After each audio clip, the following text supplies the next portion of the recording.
Hello मेरे प्यारे दोस्तों, हेलो ए टू की फैमिली, व्हाट्सअप, क्या हाल चाल, कैसे हो आप लोग। तो सबसे पहले तो मैं आपके सलामती का और आपके अच्छे स्वास्थ्य की दुआ करता हूं और इसी के साथ आज के सेशन को फटाफट से शुरू करते हैं। सबसे पहले तो मैं एक चीज आप लोगों से कहना चाहता हूं, आप लोग रिक्वेस्ट कर रहा हूं, किसी और के लिए नहीं, सिर्फ अपनी फैमिली के लिए प्रोटोकॉल्स को फॉलो करिए और वो बहुत ज्यादा जरूरी है। आज का ये सेशन आप लोगों की आंखें थोड़ी और खोलेगा क्योंकि हमें सचेत होने की जरूरत है। Precautions is always better than the cure. तो इसीलिए आज के सेशन को मैं आपके सामने रखने जा रहा हूं जो कि बहुत ज्यादा जरूरी है। कोविड-19 जो कि अब फैल के 2021 में हमें अभी 1.5 साल बीत गया तब भी परेशान कर रहा है, इसकी सेकेंड वेव जानलेवा साबित हो रही है और इसके कुछ चीजें, कुछ आंकड़े मैं आपके सामने रखने जा रहा हूं, वो बहुत इंपॉर्टेंट है जो हमें जानने और समझने की जरूरत है। तो एक चीज मैं आपको बताता हूं, सबसे पहले मेरी बात ध्यान से सुनिएगा। आज के समय हमें सबसे ज्यादा किस चीज से बचने की जरूरत है? वो कोरोना वायरस नहीं है। पता है वो क्या है? वो है अफवाहें। अगर हमें दो चीजें, एक तो अफवाह और दूसरा डर, और अफवाहों के फैलने से ही डर फैलता है। कोरोना से भी ज्यादा घातक है अफवाहें और अफवाहों से फैलने वाला डर। तो मैंने सोचा कि क्यों ना जो अफवाहें फैला रहे हैं उनको भी पहले तो डरने की जरूरत है, क्योंकि जिस दिन सिचुएशन ठीक होगी और आप जिस दिन पकड़े गए उस दिन डेफिनेटली आप लोगों को इसकी सजा डायरेक्ट और इनडायरेक्ट वे से जरूर मिलेगी। तो प्लीज अफवाह फैलाना बंद करें। और जो अफवाहों के शिकार हो रहे हैं उनके लिए भी ये डेंजरस है, क्योंकि अफवाह की वजह से डर बैठता है और एक्चुअली अगर आप अंदर से डरे हुए हो तो आप कोरोना की जंग को जीत नहीं सकते हो। इसीलिए मैं आज के सेशन में आप लोगों से बात करना चाहता हूं और मैं इस बार जो बात करूंगा वो फैक्ट के साथ करूंगा, तथ्य के साथ करूंगा और वो मेरी बात नहीं होगी, वो जाने माने डॉक्टर की बात होगी। मैं आपको उनका नाम भी बताऊंगा और उनके बारे में इंट्रोडक्शन भी दूंगा। चलिए फटाफट से सेशन को शुरू करते हैं, लेकिन उससे पहले मैं फिर से आप लोगों को कहूंगा कि हमें कोरोना से ज्यादा अगर किसी चीज से डरने की जरूरत है तो वो है अफवाहें और अफवाहों से फैलने वाला डर। क्योंकि एक्चुअली इंडिया में सही न्यूज से ज्यादा अफवाहें फैलती हैं, जिसकी वजह से इतना ज्यादा डर पनप जाता है कि कोरोना से परेशान इंसान अगर कोई फर्स्ट स्टेज पे भी होगा, जो शायद कोरोना से इतना ज्यादा इन्फेक्टेड नहीं होगा, वो भी डर की वजह से अपने आप को कोरोना इन्फेक्टेड करके शायद अपनी जान गंवा दे। और ऐसे बहुत सारे केसेस सामने आ रहे हैं कि लोग डर के मारे ज्यादा मर रहे हैं। तो वो सारी चीजें हमें कंट्रोल करने की जरूरत है। इसीलिए मैं आज के सेशन में आपके सामने आया और मैं चाहता हूं कि हमारी ए2 की फैमिली इस पूरे सेशन को बड़े ध्यान से देखें। कोविड-19 की सेकेंड वेव से कैसे बचा जाए उसके बारे में डिस्कशन करते हैं, लेकिन उससे पहले I just want to know कि यहां पर कितने लोग हैं।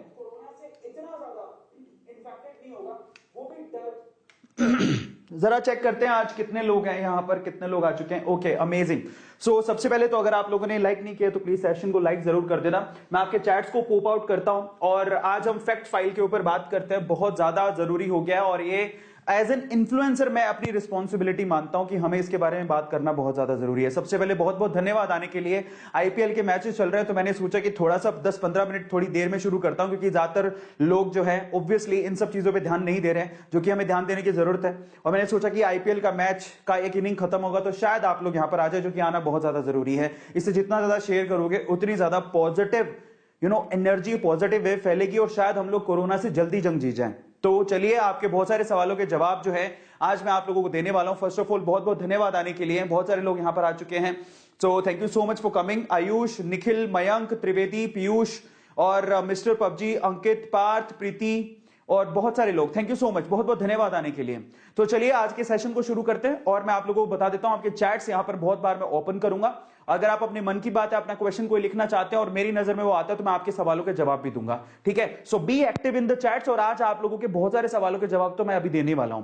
तो चलिए फटाफट से सेशन को शुरू करते हैं, लेकिन सेशन की शुरुआत देखिए जरा मैं कैसे कर रहा हूं, जरा ध्यान से इसको समझिएगा। सबसे पहले तो मैं आप लोगों को एक ब्रेकिंग न्यूज देता हूं जो कि शायद आप में से बहुत सारे लोगों ने अभी नहीं सुनी होगी, जो कि शायद आप लोगों को सुननी चाहिए, क्योंकि अंदर कोरोना को लेकर थोड़ा डर होगा, ठीक है, सिचुएशन को लेकर थोड़ा डर होगा।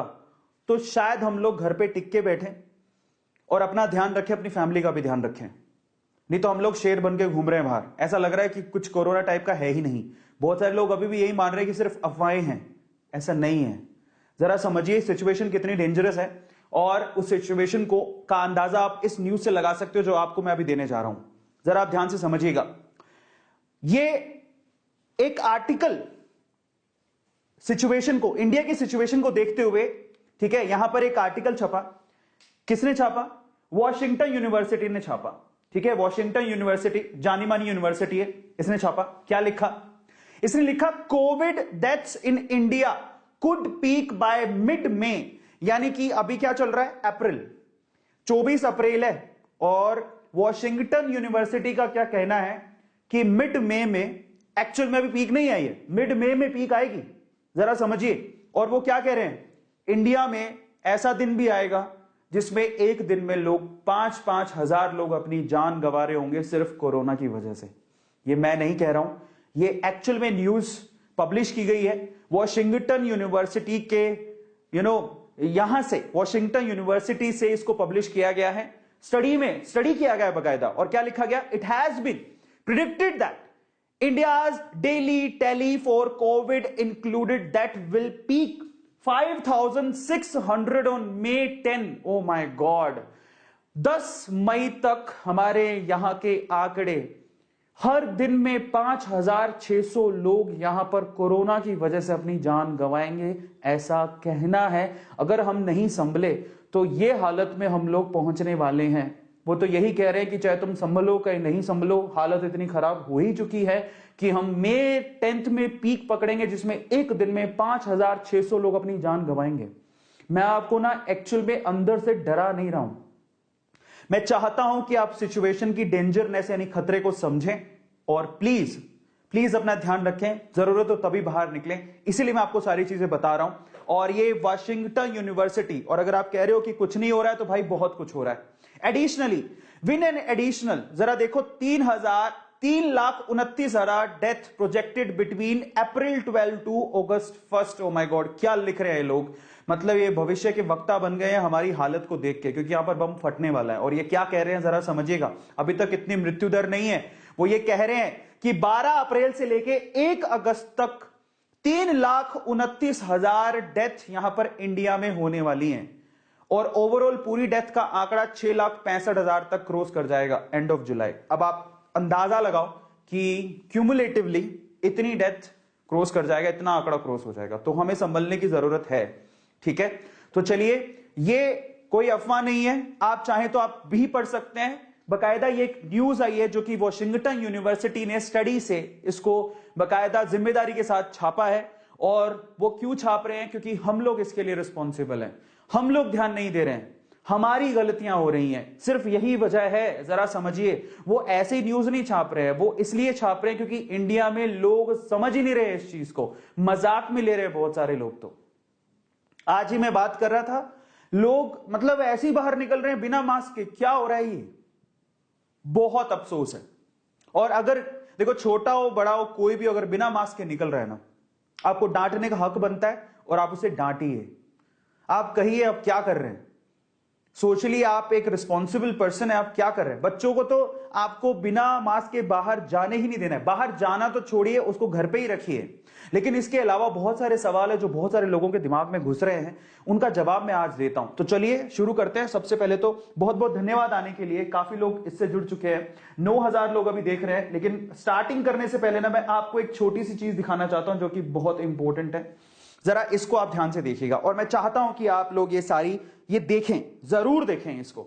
ठीक है, तो मैं आप लोगों को दिखा देता हूं। सबसे पहले तो मैं इससे शुरुआत करना चाहता हूं और उसके बाद हम लोग आगे बढ़ेंगे। तो बहुत सारे सवाल और उनका जवाब एक डॉक्टर ने दिए हैं, उसी सवालों को मैं आप लोगों के साथ अभी डिस्कस करने वाला हूं। लेकिन उससे पहले जस्ट वांट कि आप लोग ये वीडियो देखिए। हम भी गवर्नमेंट और अथॉरिटी से कह के थक गए कि जब जरूरत हो तभी बाहर निकलो, अदरवाइज घर पे ही रहो। और जब बाहर निकलो तो मास्क पहन के निकलो, सोशल डिस्टेंसिंग को फॉलो करो। लेकिन हम लोग मानने को तैयार ही नहीं। और तुम फॉलो करो, और की वजह से आज इंडिया में हालात खराब, और उसकी कहीं ना कहीं वजह हम भी गवर्नमेंट और अथॉरिटी से कह के थक गए कि जब जरूरत हो तभी बाहर निकलो, अदरवाइज घर पे ही रहो। और जब बाहर निकलो तो मास्क पहन के निकलो, सोशल डिस्टेंसिंग को फॉलो करो। लेकिन हम लोग मानने को तैयार ही नहीं। और अगर अब भी आप लोग नहीं मान रहे तो मैं आपसे कुछ कहना चाहता हूं, ध्यान से सुनिएगा। देखिए, आप मास्क पहने ना पहने, घर से बाहर निकले या ना निकले, वो आपकी मर्जी है, लेकिन एक बात याद रखना, जब तक जिंदा हो ना तभी तक आप लोगों के लिए एक इंसान हो। जब मर जाओगे ना तो आप लोगों के लिए सिर्फ एक आंकड़ा हो, लेकिन आपके घर वालों के लिए आप पूरी दुनिया हो। इसलिए लोगों के लिए ना सही, सरकार के लिए ना सही, अपनी फैमिली के लिए, अपने घर वालों के लिए कम से कम बाहर निकलो तो मास्क पहने, सोशल डिस्टेंसिंग को फॉलो करो, और जब जरूरत हो तभी बाहर निकलो। Stay safe, stay at home, wear a mask. अब मैं अपने सेशन को शुरू करना चाहता हूं, ठीक है? और यस, अब जरूरी हो गया है बात करना इसके ऊपर, और ये मैं अपनी एक मोरल रिस्पॉन्सिबिलिटी समझता हूं, क्योंकि अगर हमने अभी बात नहीं करी तो मैं किस बात का इन्फ्लुएंसर हूं। और मैं एक ही चीज पे बात करना चाहता हूं, और वो आप लोगों को सजग करने के लिए करना चाहता हूं। तो चलिए, सबसे पहले तो मैंने आपको ब्रेकिंग न्यूज बता दी। आज का जो मेरा सेशन है, बेसिकली मैंने आपसे बार बार बोला कि मैं रिस्पॉन्सिबल होकर बात करूंगा। जो भी मैं आप लोगों को चीजें बताऊंगा वो मेरी नहीं होंगी, वो हवा हवाई नहीं होंगी। मैं आपको बता देता हूं, आज का पूरा सेशन, एक डॉक्टर हैं, डॉक्टर रणदीप गुलेरिया, आप जानते होंगे डॉक्टर रणदीप गुलेरिया एम्स के डायरेक्टर हैं। आपकी जानकारी के लिए आपको बता देता हूं, एम्स के डायरेक्टर हैं।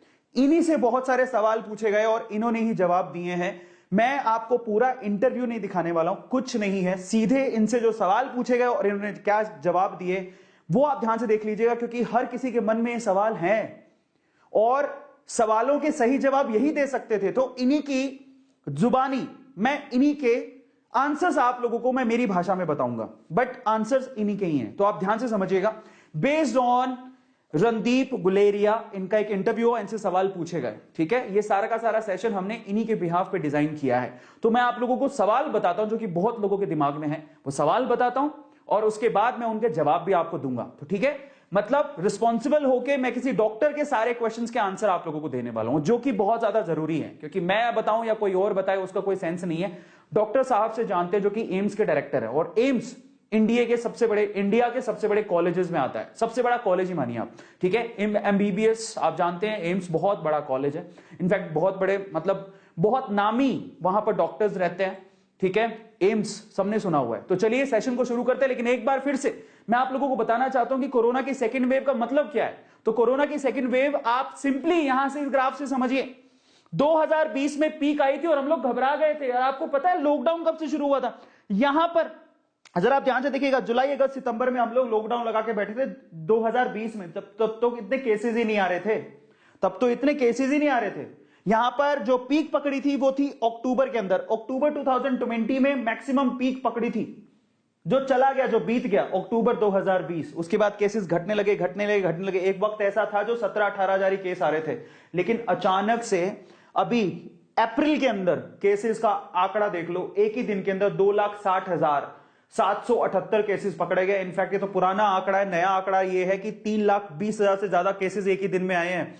एक ही दिन में 3,20,000 से ज्यादा केसेस अगर आएंगे तो क्या हमारे पास इतने हॉस्पिटल हैं? क्या हमारे पास इतनी सुविधाएं हैं? क्या हमारे आज कितनी बुरी हालत है? एक ऑक्सीजन के सिलेंडर तक को रोना पड़ रहा है लोग। मैं सच बता रहा हूं कि लोग हाथ जोड़ जोड़ के हॉस्पिटल में बेड मांग रहे हैं।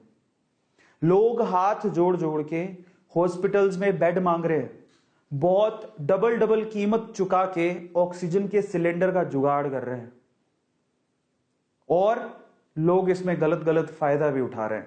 जो दवाइयां बहुत सस्ती हैं, बहुत महंगे दामों में बिक रही हैं, सिर्फ डर के लिए, एक डर की वजह से लोग अपनी जेब से पैसा निकाल रहे हैं और लोग इसका फायदा भी उठा रहे हैं। इसलिए आपसे कहता हूं बहुत ध्यान से, डॉक्टर साहब से जो सवाल पूछे गए उनके आंसर्स आप लोग सुनिए और सजग रहिए।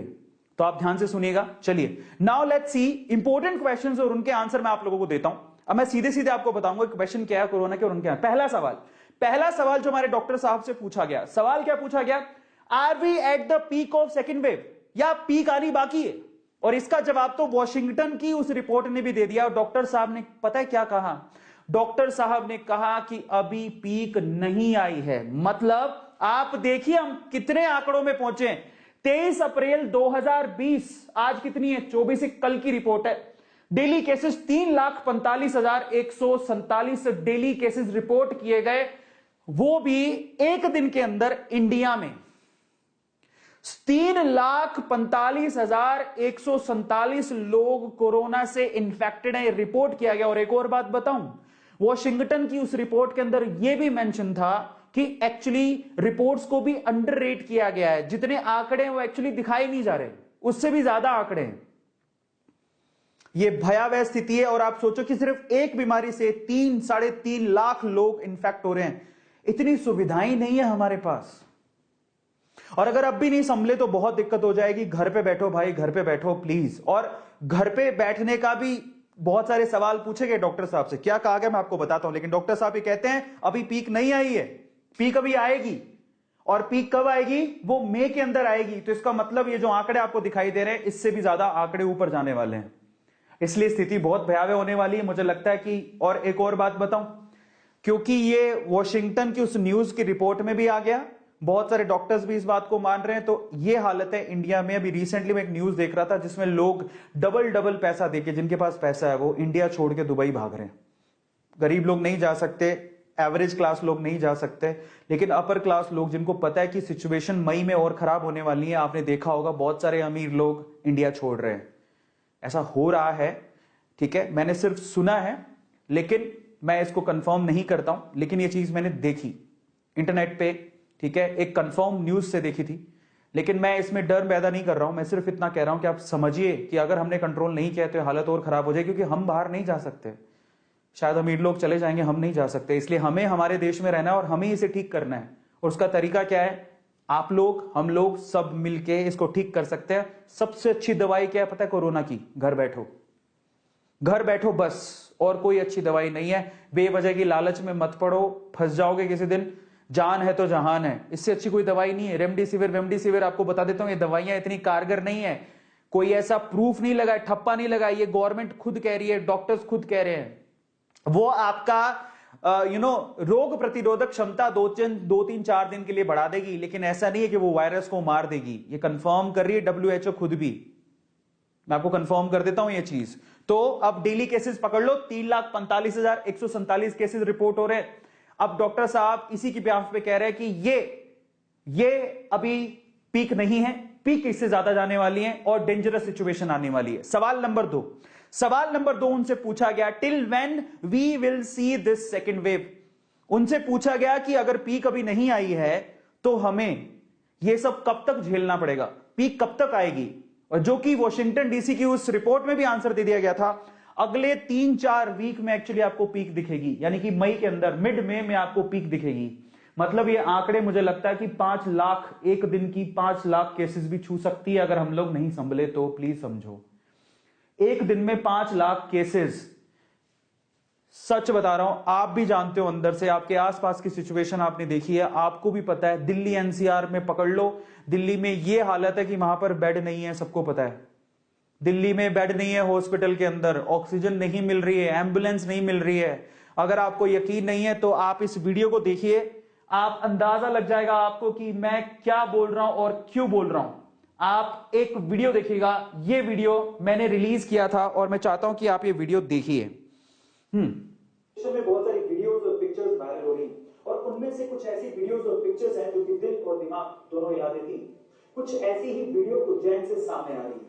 कोरोना के सेकेंड वेव की वजह से मरीजों की संख्या एकदम से बढ़ गई है और उसकी वजह से एम्बुलेंस से लेके ऑक्सीजन के सिलेंडर तक की कमी हो गई है। अब सिस्टम पूरी तरह से लाचार हो चुका है, लेकिन उज्जैन के इब्राहिम ने सिस्टम की लाचारी का रोना ना रोके अपने आप पे विश्वास रखा और अपनी पत्नी की जान बचाई। कैसे? मैं आपको बताता हूँ। उसने एम्बुलेंस का इंतजार नहीं किया, बल्कि अपने ही ठेले को एम्बुलेंस बनाया, उसपे ऑक्सीजन का सिलेंडर लगाया और अपनी पत्नी को लेकर चल पड़ा और इस तरह से अपनी पत्नी की जान बचाई। इब्राहिम का ये कहना है कि अगर थोड़ी सी भी देर हो जाती तो शायद वो अपनी पत्नी को नहीं बचा। पिक्चर्स वायरल हो रही। इब्राहिम का यह कहना है, जो कि उज्जैन की घटना है और ये सच है और आपको सबको पता है इस बात का। इब्राहिम का यह कहना है कि अगर थोड़ी सी भी देर हो जाती और वो सोचता कि मैं एम्बुलेंस का इंतजार करूं तो शायद उसकी पत्नी नहीं बच पाती। उसने दिमाग लगाया, इतना पढ़ा लिखा नहीं था इब्राहिम, लेकिन उसने दिमाग लगाया और उसने अपनी ठेला पकड़ा, उसके अंदर वाइफ को रखा, सिलेंडर लगाया, उसको ऑक्सीजन देना शुरू किया और चल पड़ा हॉस्पिटल की तरफ। सोचिए अगर थोड़ी सी भी देर हो जाती तो शायद हम लोग एक और इंसान को खो देते। मैं आपसे अभी भी कह रहा हूं कि हालात बहुत खराब है। 3 और 4 वीक में अगर हम संभले नहीं 3 और 4 वीक में, तो ऐसा कह रहे हैं लोग, बड़ी बड़ी जो बाहर की यूनिवर्सिटीज है वो तक स्टडी कर रही हैं कि हालत खराब होने वाली, इंडिया की बम फटने वाला है। क्लियरली मेंशन किया गया इस चीज को। तीसरे सवाल पर आते हैं। तीसरा सवाल पूछा गया, should we wear mask even if we are alone at work place. ये बहुत अच्छा सवाल था। सवाल डॉक्टर साहब से पूछा गया कि अगर आप किसी वर्क प्लेस पे अकेले बैठे हो, वर्क प्लेस की बात हो रही है, अब वहां पे अकेले बैठे हो, तब भी क्या हमें मास्क पहनने की जरूरत है? सवाल पूछा गया था। मैं आपको बता देता हूं, मैं यहां पर 2 एग्जांपल लूंगा। एक तो घर का, ठीक है, अगर आप घर पे हो तो क्या घर में मास्क पहने, और दूसरा आउटसाइड। मैं दोनों के एग्जांपल देता हूं। पहली बात तो मैं आपको क्लैरिफाई कर देता हूं कि अभी स्टडीज में यह भी पता लग रहा है कि कोरोना वायरस एयरबोर्न है। जरा इसका मतलब समझिएगा। पहले क्या हो रहा था कि जब खांस रहे थे ऐसे करके, तो खांसने से ड्रॉपलेट बाहर निकल रही थी। अगर आप कोरोना इन्फेक्टेड हो तो ऑब्वियसली कोरोना का वायरस आपके खांसने से, आपके ड्रॉपलेट से वो बाहर निकला। अब होता क्या था कि वो ड्रॉपलेट एक्चुअली 5 माइक्रोवेन से ज्यादा थी तो वो नीचे बैठ जाती थी, क्योंकि भारी होती थी, नीचे बैठ जाती थी। लेकिन वायरस अपने आप को म्यूटेट कर चुका है। म्यूटेट का मतलब अपने आप को अपडेट कर चुका है। जैसे कंप्यूटर का वायरस होना अपने आप को अपडेट कर रहा है तो आपका कंप्यूटर खराब होता रहता है, वैसे ही ये वायरस अपने आप को अपडेट कर रहा है और वो हल्का हो चुका है, वो हवा में जिंदा है। खतरा है, हवा में जिंदा है, इसी वजह से इतने केसेस बढ़ रहे हैं। पूरी तरह से पुख्ता नहीं है, बट डॉक्टर साहब ने ऐसा बोला, और डॉक्टर साहब की जुबानी है, उन्होंने ही ऐसा कहा है कि ये एयरबोर्न है, इसलिए हमें सजग रहने की जरूरत है। और आपको मैं बताता हूं, सबसे पहले तो मैं कोरोना के पेशेंट की बात करता हूं, जिसको माइल्ड भी इंफेक्शन है, जिसको कोरोना पॉजिटिव साबित कर दिया गया है, घर पे भी प्लीज आप लोग मास्क पहनिए, रिक्वेस्ट है। और स्पेशली उनके पास कोई ना जाए तो ज्यादा बेहतर है, घर पे भी मास्क पहनना बहुत ज्यादा जरूरी है। और एक और खास बात, अगर आपके घर पे कोई कोरोना का पेशेंट है तो सबसे इंपॉर्टेंट चीज क्या करनी है आपको पता है? क्योंकि वायरस हवा में भी जिंदा है, इसीलिए जो भी कोरोना का इन्फेक्टेड पर्सन अगर आपके घर पे है तो कमरे में वेंटिलेशन बहुत अच्छा होना चाहिए। मैं कारण बताता हूं, वेंटिलेशन अच्छा होना चाहिए, उसका कारण क्या है? आप खांसे वायरस आया, हवा में जिंदा है, अगर वेंटिलेशन अच्छा होगा तो वो वायरस हवा के साथ बाहर निकल जाएगा। लेकिन अगर वेंटिलेशन अच्छा नहीं हुआ, वो ड्रॉप, वो वायरस हवा में रह जाएगा।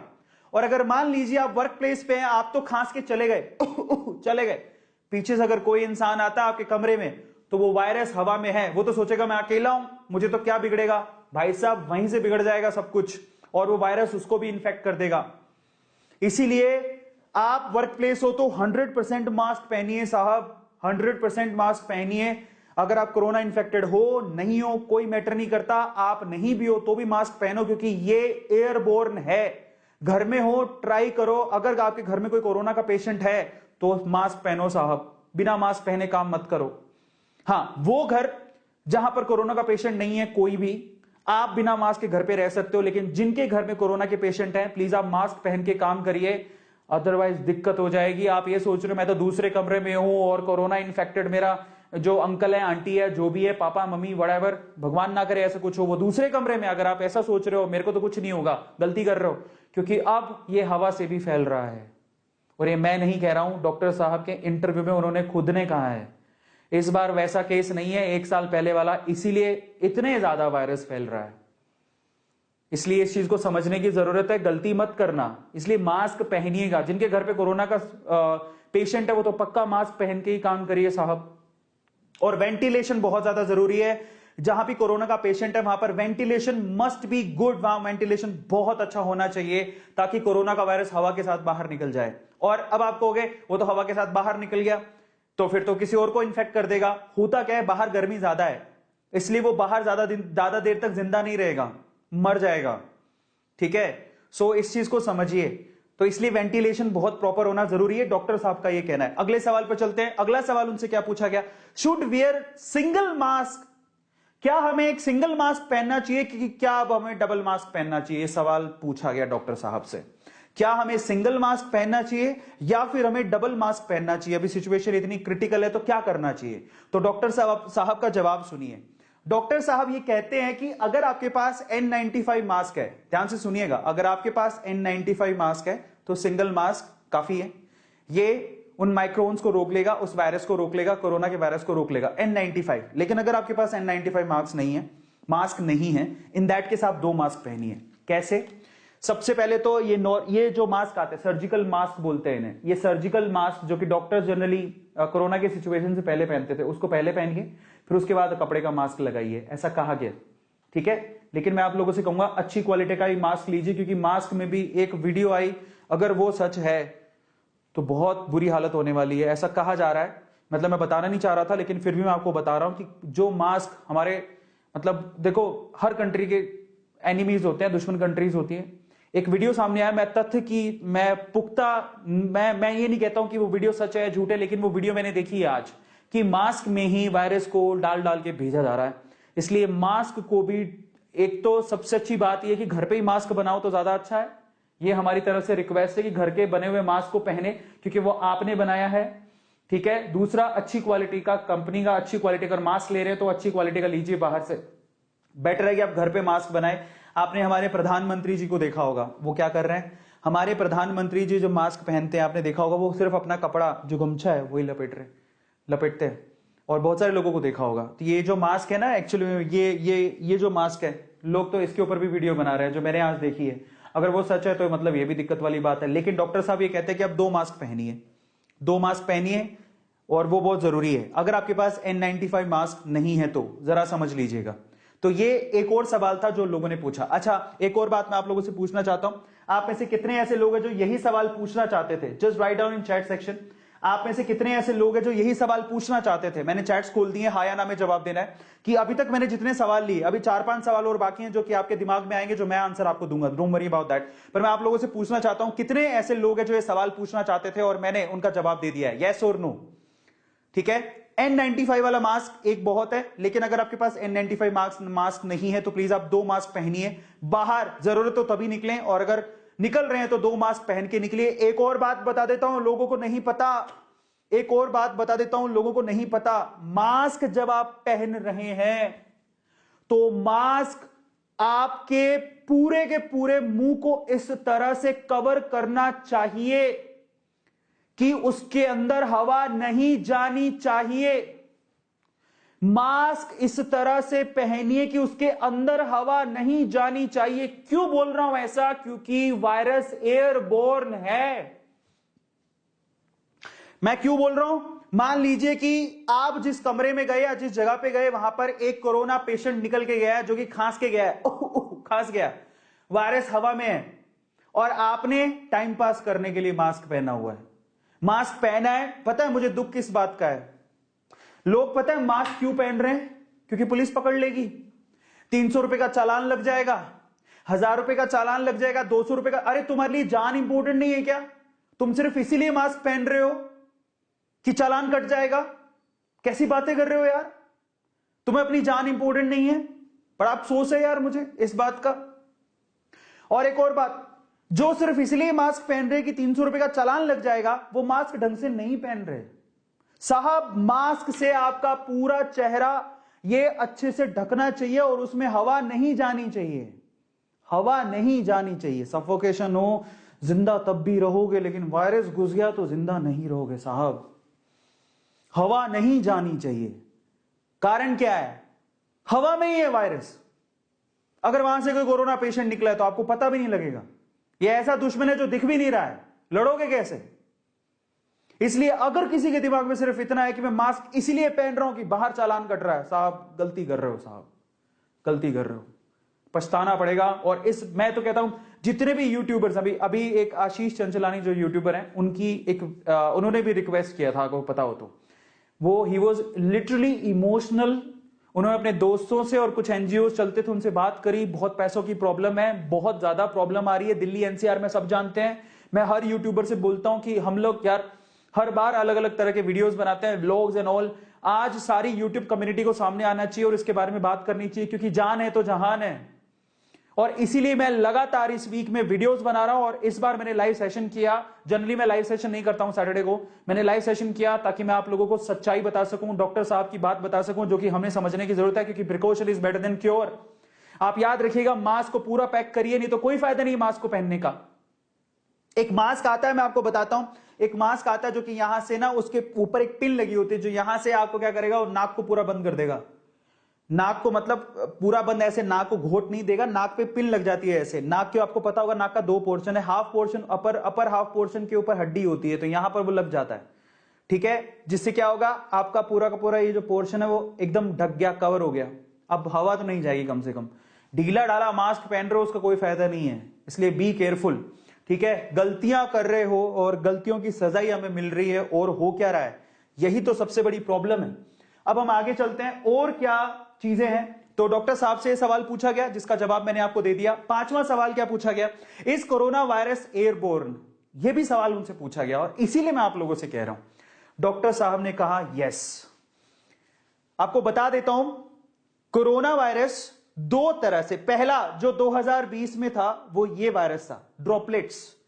अगर कोई खांसता था तो ड्रॉपलेट्स बाहर निकलती थी, क्योंकि वो वजन में भारी होती थी तो वो नीचे बैठ जाती थी, क्योंकि वो काफी 5 माइक्रोन से ज्यादा होती तो नीचे बैठ जाती थी।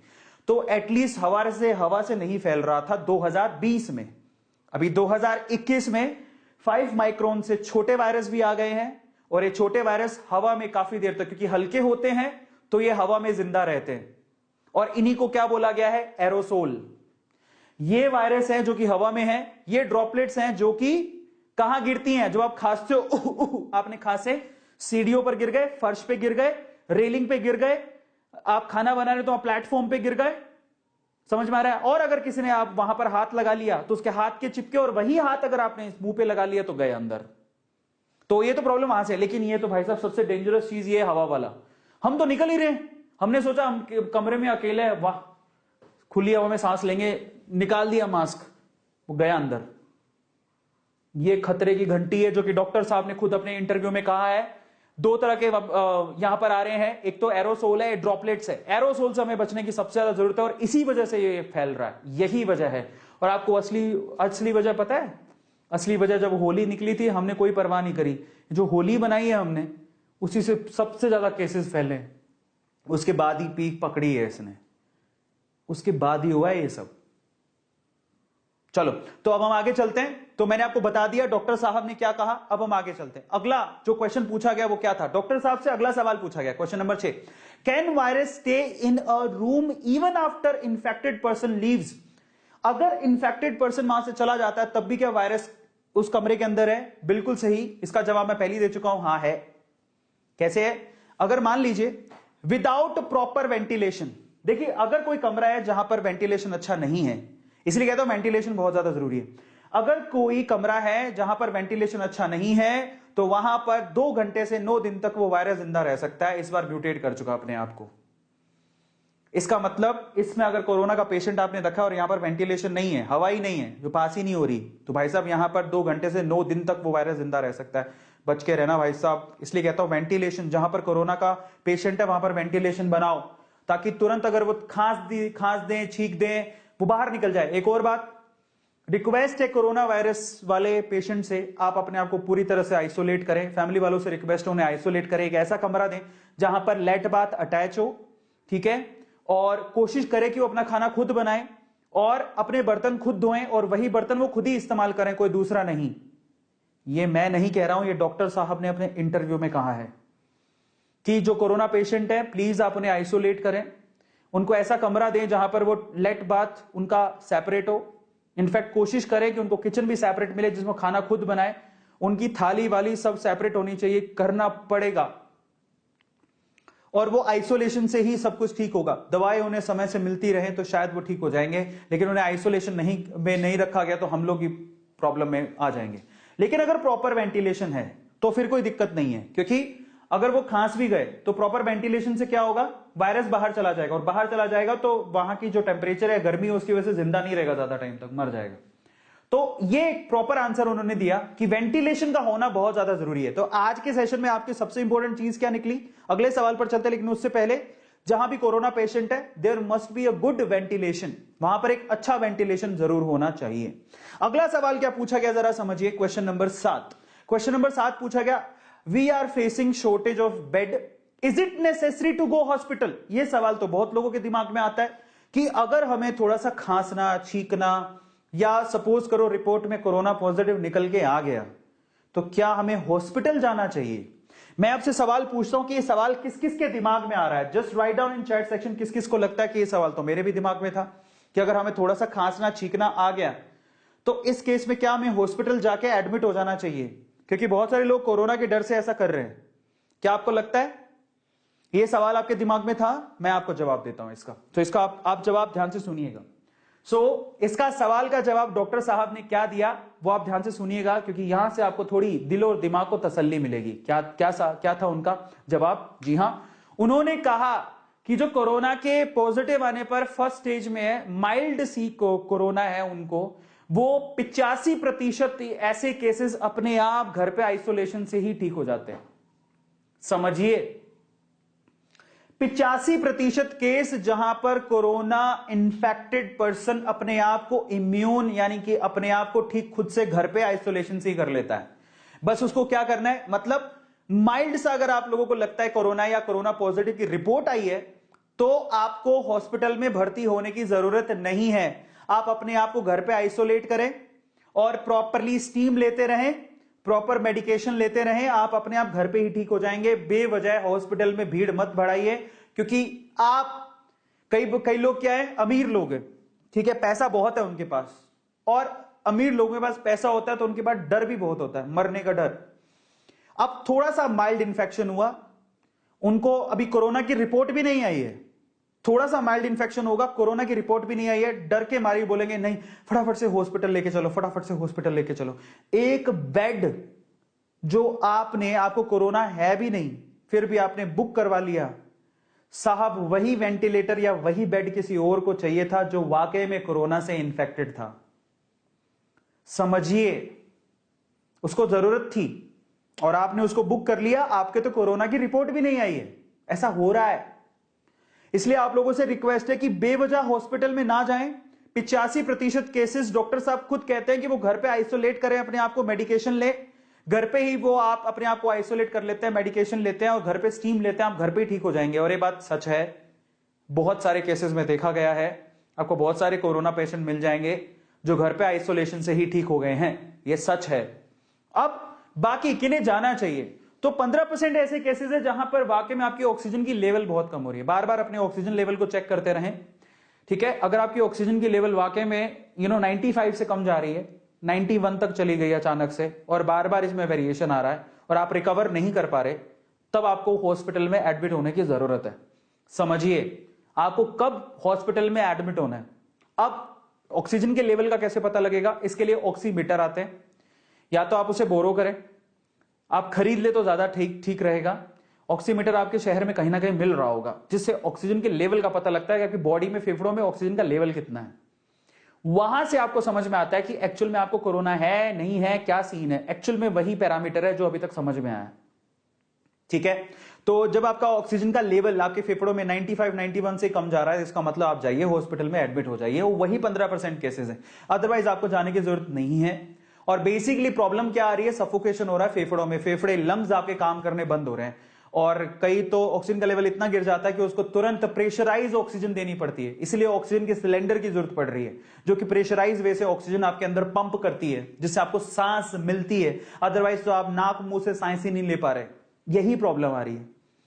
समझ पा रहे हैं, इसीलिए वेंटिलेटर्स की जरूरत है, इसीलिए इतनी ज्यादा डिमांड बढ़ गई है, ठीक है। तो ये है ओवरऑल। अब अगला सवाल क्या पूछा गया डॉक्टर साहब से, 8वां सवाल पूछा गया, what should we do during home isolation. हम जब अपने आप को कैद कर ले, अगर कोरोना पॉजिटिव है, हम अपने आप को घर पे कैद कर रहे हैं, आइसोलेट कर रहे हैं, तो हमें घर पे क्या करना चाहिए, यह सवाल भी पूछा गया।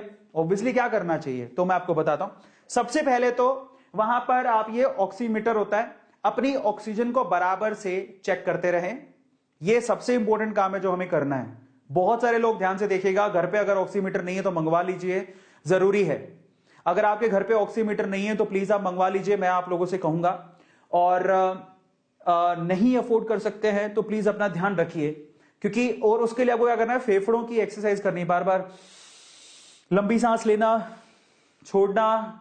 और एक और एक्सरसाइज बताता हूं, अगर आप वाकई में ठीक रहना चाहते हैं। गुब्बारा कैसे फुलाते हैं, बताओ मुझे, गुब्बारा कैसे फुलाया जाता है। तो गुब्बारा फुलाने के लिए आप क्या करते हो, गुब्बारे को मुंह पे लगाते हो, पहले अपने अंदर हवा भरते हो, फिर उसको गुब्बारे को मुंह में लगाते हो, फिर उसके बाद गुब्बारे में हवा भरते हो, बस वो एक्सरसाइज आपको बार बार करनी है।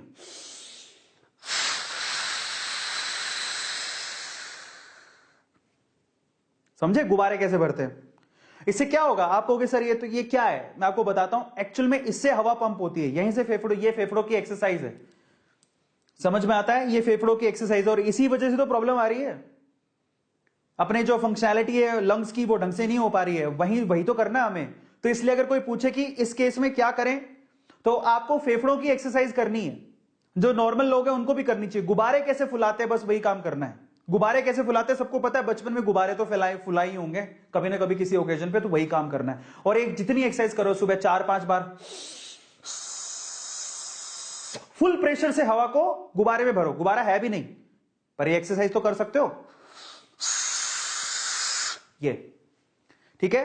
तो ये ऐसे ही नहीं है, उसके पीछे का लॉजिक है, रीजन है, मैं तभी आपको बता रहा हूं और फ्रीली बता रहा हूं कि क्या है। और मजे की बात, सबसे इंपॉर्टेंट चीज, ऑक्सीमीटर अगर आपको कहता है कि भैया यहां पर 95 से लेवल कम हो रहा है, जरा देखिए ये 95 से ज्यादा होना चाहिए। अगर 95 से कम हो रहा है इसका मतलब प्रॉब्लम में हो आप। प्लीज आप अपनी टेक केयर करो, वो बहुत ज्यादा जरूरी है। पहली चीज तो आप घर पे रह के आपको ये करनी है। दूसरा, इसके अलावा डॉक्टर से कंटिन्यूसली कंसल्ट करते रहे। आपके फैमिली डॉक्टर होंगे या आपके आसपास कोई डॉक्टर रहते होंगे, उनसे आप रेगुलरली कंसल्ट करें। मेडिसिन को प्रॉपर वे से अच्छे तरीके से लें, स्टीम लेते रहें, बहुत ज्यादा जरूरी है। अच्छा, एक और चीज, अगर आप बार बार कहीं डॉक्टर के पास नहीं जाना चाहते तो आजकल बहुत सारी ऐसी ऐप आ गई हैं जिसमें आप घर पे बैठ के डॉक्टर से सलाह मशवरा कर सकते हो, तो आप वो काम भी कर सकते हो। आप डॉक्टर आपके फैमिली के अंदर है तो आप उनके पास जाके भी कर सकते हो। एक और चीज जो सबसे इंपॉर्टेंट काम करना है वो ये, अपना खाना खुद से बनाएं। अगर आप खुद से बना नहीं सकते हैं तो रिक्वेस्ट क्या है, जो फैमिली मेंबर्स हैं उनसे रिक्वेस्ट है कि आप पूरी प्रिकॉशन बरतिएगा, नहीं तो आप भी इन्फेक्ट हो जाएंगे। उनके पहले तो सेपरेट बर्तन होने चाहिए, उनका सेम आपको बर्तन जो है उनमें कोई भी खाना ना खाए। आपको सिर्फ ये जो कमरा है जिसमें भाई साहब वो कोरोना इन्फेक्टेड भाई साहब हैं, उनके खिड़की के बाहर आप खाना रख दीजिए। उसके बाद वो थोड़ी देर में उस खाने को उठाएं और खा लें। उसके बाद वो जो बर्तन है वो बाहर रख दें, लेकिन यहां पर अंदर एक वॉशरूम होगा तो वो धोके यहां पर रख दे, तो that is more than good. वहां पर वो धोके यहां पर रख दे। उसके बाद भी, धोने के बाद भी मेरी रिक्वेस्ट है कि जो घर पे फैमिली मेंबर जो इन बर्तन को उठाएगा पूरे मास्क के साथ, ग्लव्स के साथ उठाए और इसको रखे प्रॉपरली, पूरा अच्छे से धोने के बाद आप शांति से बैठिएगा। ये काम करना जरूरी है। तो भाई ये करना होगा। अगर आपको लगता है ना कि यार ये क्या है, ये तो ये है, ये तो वो है, अगर नहीं किया ना तो हालत खराब हो जाएगी, समझिए, और फिर कोई बचाने वाला भी नहीं होगा। क्योंकि हॉस्पिटल्स में अगर आप दिल्ली की सूरत देख लो, आप पता लग जाएगा, सब पता करो, आप किसी से भी फोन करके पूछो दिल्ली में कोरोना की क्या हालत है, वो आपको बता देगा। और उसके बाद भी अगर आपकी आंखें नहीं खुली तो फिर आप राम भरोसे हो, राम भरोसे हो साहब। अगले सवाल पर चलते हैं। नेक्स्ट सवाल क्या पूछा गया डॉक्टर साहब से? अगला सवाल पूछा गया, सवाल number 9, till everyone is vaccinated what should government and people do? जब तक सारे लोगों को वैक्सीन नहीं लग जाती तब तक गवर्नमेंट को और लोगों को क्या करना चाहिए? तो एक और बात बता देता हूं। सबसे पहले तो गवर्नमेंट के लिए डॉक्टर साहब ने सलाह दी, क्योंकि वो खुद ही गवर्नमेंट डॉक्टर है तो वो शायद खुद भी इस पे काम कर रहे हैं। उन्होंने ऐसा कहा कि अभी फिर से वो वक्त आ गया जब हमको उन कॉलोनीज को, उन घरों को आइसोलेट करना पड़ेगा जहां पर कोरोना का पेशेंट है। समस्या तो यही है, वो कंट्रोल ही नहीं हो पा रहा। 2020 में तो कर रहे थे। कंटामिनेटेड जोन बनाना पड़ेगा, रेड जोन बनाना पड़ेगा। इसके ना कोई अंदर जा सकता है ना कोई बाहर आ सकता है। प्रॉब्लम ये, कंटामिनेटेड जोन बनाए नहीं गए। कोरोना के पेशेंट है जो खुलेआम बाहर घूम रहे हैं, उसकी वजह से तो फैल रहा है। लॉकडाउन आपको सीरियसली लेना पड़ेगा, गवर्नमेंट को उसमें हस्तक्षेप करना पड़ेगा, बकायदा कंटामिनेटेड जोन बनाने पड़ेंगे 2020 के जैसे। अगर कहीं पे कोरोना का पेशेंट है उस घर को बिल्कुल क्वारंटाइन कर दिया जाए, है ना। और अब वो जरूरी हो गया है। अगर कोई कॉलोनी पूरी की पूरी कोरोना पेशेंट से भरी हुई है, उसको क्वारंटाइन करो, रेड जोन बनाओ, ना उसके अंदर कोई जाए ना उसके बाहर कोई आए। ये काम नहीं किया तो ये फैलता जाएगा और फट जाएंगे उसके बाद हम लोग। ये इन्फेक्टेड एरिया को गवर्नमेंट को सलाह दी गई है और गवर्नमेंट जल्दी शायद इस पे कुछ काम भी करने वाली है। लोगों को क्या करना है? आप लोगों को क्या करना है? गवर्नमेंट की तो बात है, गवर्नमेंट खुद संभालेगी। आपको क्या करना है भाई साहब? आपको एक सिंपल सा काम करना है। इसकी सबसे अच्छी दवा है मास्क पहनिए, जरूरत हो तभी बाहर निकलिए, नहीं तो मत निकलिए साहब। मास्क पहनिए, इसकी सबसे अच्छी दवा यही है। प्रॉपर तरीके से मास्क पहनिए। ये क्या मास्क पहनने का तरीका होता है? आंखों में कोई मास्क पहनता है? मुंह, आपका नाक, ये कोई मास्क के नीचे लटक रहा है? Is this a way to wear a mask? ठुड्डी पे मास्क पहना है, समझ नहीं आती। सोशल डिस्टेंसिंग को फॉलो कर रहे हो, पार्टीज कर रहे हो, क्या कर रहे हो तुम? और इसलिए सबसे अच्छा तरीका क्या है? एक तो सोशल डिस्टेंसिंग को फॉलो करो, घर पे ही रहो। जो बहुत ज्यादा जरूरत है तभी बाहर निकलो, घर पे ही रहो भाई साहब, घर पे ही रहो। मास्क अच्छे से पहनो, सोशल डिस्टेंसिंग को फॉलो करो और घर पे ही रहो। पार्टी वार्टी नहीं करो तो ज्यादा बेटर है। फाइनली आखिरी सवाल जो पूछा गया डॉक्टर साहब से, और ये सबके दिमाग में होगा, इस रेमडेसिविर, जो कि एक आजकल इसकी बहुत डिमांड है, कालाबाजारी भी हो रही है इस मेडिसिन की, और plasma a proper cure for corona. ये सवाल पूछा गया डॉक्टर साहब से कि क्या रेमडेसिविर या फिर प्लाज्मा ये प्रॉपर क्योर है क्या कोरोना का? डॉक्टर साहब ने इस पे क्या कहा, सब लोग सुनिएगा। और ये सवाल काफी लोगों के दिमाग में होगा, तो मेरा सवाल यह है कि आप में से कौन कौन ऐसा था जिसके दिमाग में यह सवाल था कि क्या रेमडेसिविर के पीछे लोग भाग रहे हैं, कालाबाजारी हो रही है, उसके लिए एक्स्ट्रा पैसा तक दे रहे हैं। एक ऐसी वीडियो आई, अफसोस करता हूं मैं, लेकिन फिर भी मैं इसकी पुष्टि नहीं करता हूं, लेकिन सुनने में ऐसा आया कि डॉक्टर्स खुद बता रहे हैं जिसको रेमडेसिविर चाहिए कि कालाबाजारी में रेमडेसिविर कहां मिलेगी। ये हालत है, क्या ही करेंगे। मतलब कहीं पे अगर किसी को रेमडेसिविर चाहिए बहुत ही इमरजेंसी में, तो डॉक्टर खुद कह रहे हैं कि वहां पर कालाबाजारी हो रही है, ले लो। ये हालत है, क्या लानत है, समझ से परे है। मैं फिर इसे बात की पुष्टि नहीं करता हूं, लेकिन मैंने आज वीडियो देखी है और चैनल जिन पे देखी है मैं जिम्मेदार चैनल देखता हूं, लेकिन मैं ये नहीं कहता हूं कि मैं इस बात की पुष्टि करता हूं, बट ऐसा कुछ हो रहा है, मैंने आपको बता दिया। मैं पुष्टि नहीं करता हूं, वो चैनल जो मैं जिम्मेदार चैनल देखता हूं, मैं उनके बिहाफ पे आपको ये बात बोल रहा हूं। लेकिन डॉक्टर साहब ने ये बात नहीं कही, मैं अपनी तरफ से कह रहा हूं आपको ये बात कि ऐसा भी हो रहा है, बट ये गलत है। अगर ऐसा हो रहा है तो काफी लोगों को पता क्या हो रहा है, बट मैं इसको पुष्टि नहीं करता हूं, क्योंकि मैं बिना बेवजह कोई बात नहीं करना चाहता हूं। अब अपन आते हैं मेन बात पर, डॉक्टर साहब ने क्या कहा। सबसे पहले तो डॉक्टर साहब ने एक बहुत इंपॉर्टेंट बात कही, जो बेवजह रेमडेसिविर की तरफ भाग रहे हैं, रेमडेसिविर कोई सॉल्यूशन नहीं है कोरोना का।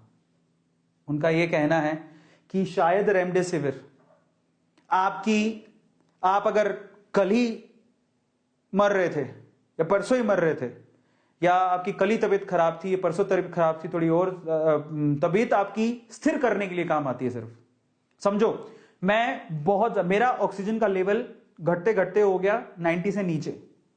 अब अगर मैंने नहीं संभाला तो ये 80 चला जाएगा, 70 चला जाएगा, उसके बाद तो मैं वेंटिलेटर के बिना जिंदा ही नहीं रहूंगा। लेकिन इस केस में रेमडेसिविर क्या करती है, आपकी स्थिति को 3-4 दिन के लिए स्थिर बना के रखती है। समझो, मतलब वो 90 पर थे, आप 90 शायद 91 92 पे चले जाओ, पर इसका मतलब ये नहीं कि ये क्योर है कोरोना का। ये क्योर नहीं है कोरोना का। कोरोना का क्योर अभी तक बना ही नहीं है, वैक्सीन है सिर्फ, जो कि आपकी हालत को स्थिर बनाती है।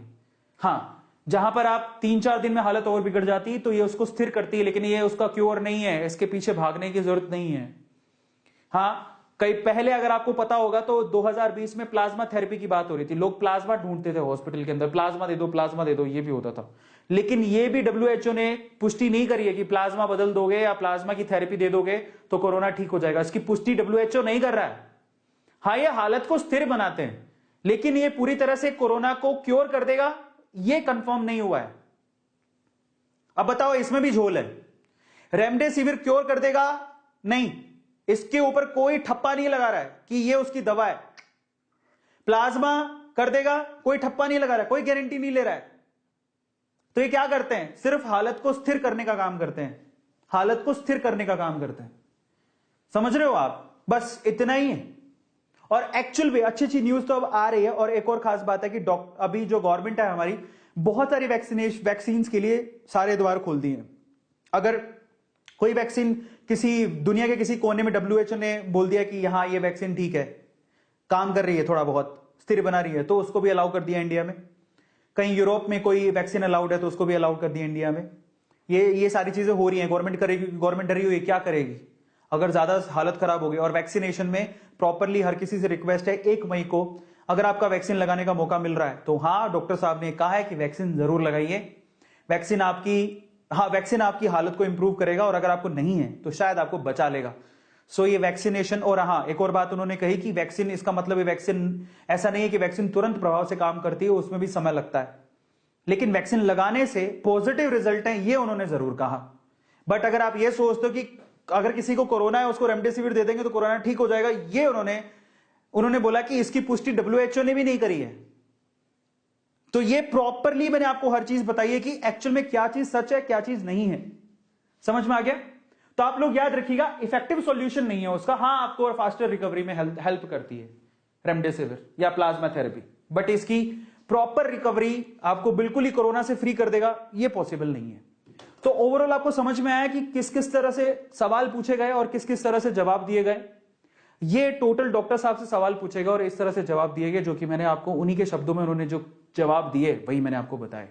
आई थिंक आपको समझ में आया होगा। जाते जाते मैं आप लोगों से क्या कहूंगा, मैं हमेशा इस चीज पे बिलीव करता हूं और मैं चाहता हूं कि A2 मोटिवेशन फैमिली अपनी एक रिस्पॉन्सिबिलिटी निभाए।